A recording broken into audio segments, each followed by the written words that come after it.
He was an influential religious leader and a respected and popular Towson University professor. But Rabbi Barry Freundel preyed on his female students, secretly recording them as they undressed for a ritual bath.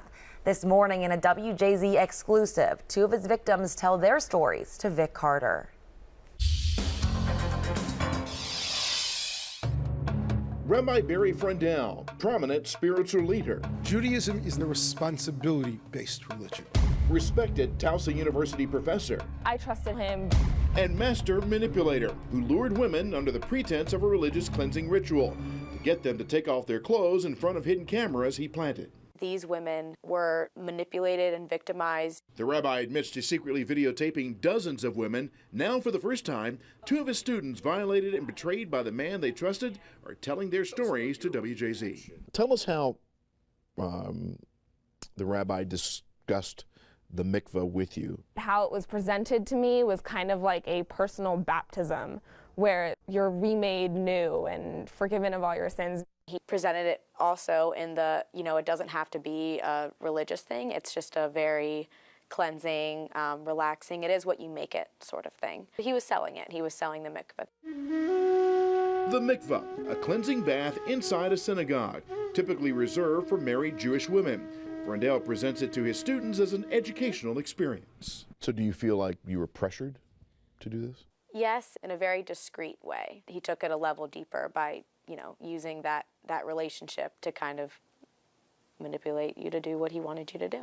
In February, Freundel admits he put many cameras in a clock radio, tissue box, and tabletop fan, all so he could record the women taking off their clothes. How did you find out or discover that these recordings had taken place? One of my close girlfriends had called me and said, "You might want to read this."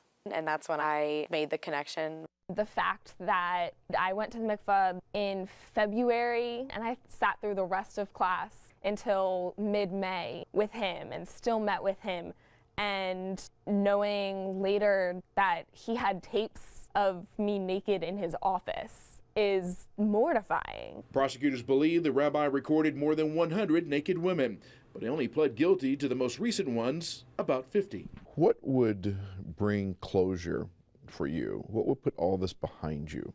Closure would be having him get some sort of help. He's a very sick man. What about you? Some part of me wants him to have to pay for his actions, but I do think that he desperately needs help, and I really think the only closure that I'll be able to have is just myself being able to forgive him for his actions.